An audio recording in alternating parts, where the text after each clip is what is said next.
चलो हम लोग आज पढ़ेंगे जंतुओं में गैसों का आदान प्रदान, ठीक है ना। हम लोग पौधों में पढ़ लिए थे, पौधों में हम लोग पढ़ लिए थे क्या कि श्वसन कैसे होता है। अब हम लोग पढ़ेंगे क्या जंतुओं में श्वसन कैसे होता है या गैसों का आदान प्रदान कैसे होता है, ठीक है। चलो हम लोग पढ़ेंगे, है ना। हम लोग पढ़ेंगे कि क्या होते हैं। दो प्रकार के जीव हमारे यहाँ होते हैं। एक होते हैं एक कोशिकीय, क्या होते हैं एक कोशिकीय होते हैं, क्या होते हैं एक कोशिकीय। दूसरा होते हैं बहुकोशिकीय, क्या होते हैं बहुकोशिकीय होते हैं। तो जो एक कोशिकीय जीव होते हैं, है ना, जो क्या होते हैं जो एक कोशिकीय जीव होते हैं तो ये भी श्वसन करते हैं। जो बहुकोशिकीय होते हैं तो ये दोनों भी श्वसन करते हैं। तो एक कोशिकीय जीव होते हैं जैसे कि क्या होता है, जैसे अमीबा, क्या होता है अमीबा और पैरामीशियम, क्या होता है पैरामीशियम, क्या हो जाता है पैरामीशियम। तो ये क्या है, ये दोनों के दोनों क्या है एक कोशिकीय जीव है। तो एक कोशिकीय जीव में उदाहरण है अमीबा और पैरामीशियम, ये दोनों भी श्वसन करते हैं कोशिका झिल्ली के तहत। किसके तहत, कोशिका झिल्ली। क्या करते हैं, कोशिका झिल्ली इनमें पाया जाता है ना।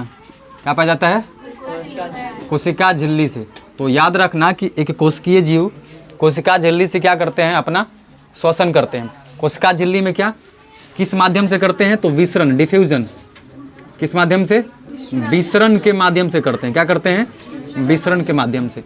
तो एक कोशिकीय जीव जैसे अमीबा, पैरामीशियम और भी बहुत सारे होते हैं, तो ये कोशिका झिल्ली के माध्यम से क्या करते हैं, श्वसन करते हैं, ऑक्सीजन को ग्रहण करते हैं। क्या करते हैं, ऑक्सीजन या कार्बन डाइऑक्साइड का आदान प्रदान करते हैं।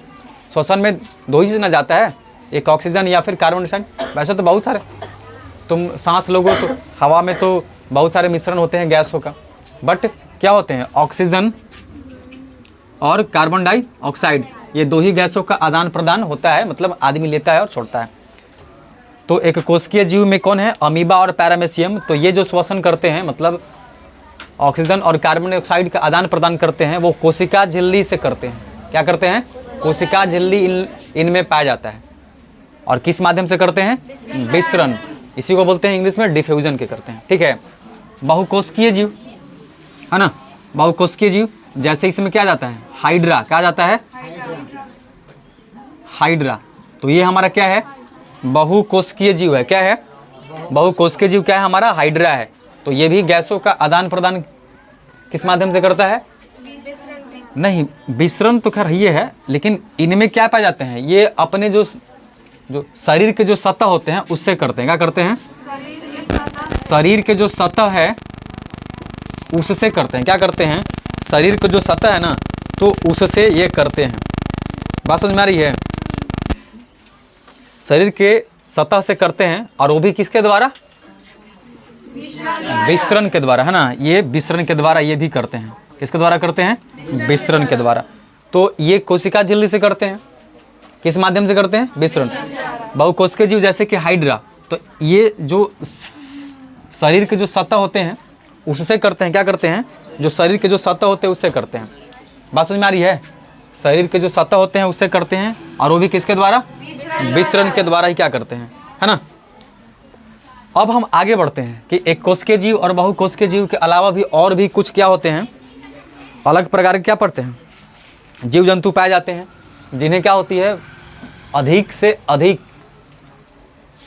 ऊर्जा की ज़रूरत होती है। जैसे बहुत छोटे छोटे जीव हैं, बहुत छोटे छोटे जीव हैं, है ना, बहुत ही छोटे, है ना, सूक्ष्म जीव है।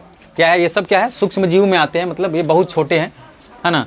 तो ये सारे को उतना ऊर्जा की ज़रूरत नहीं होती है।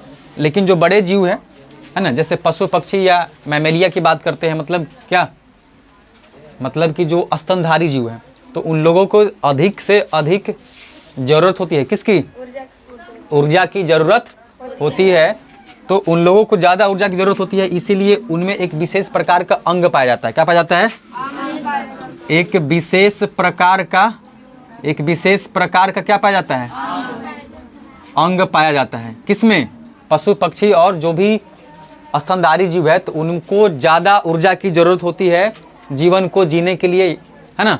तो इसीलिए उनमें एक विशेष प्रकार का अंग पाया जाता है श्वसन के लिए, है ना।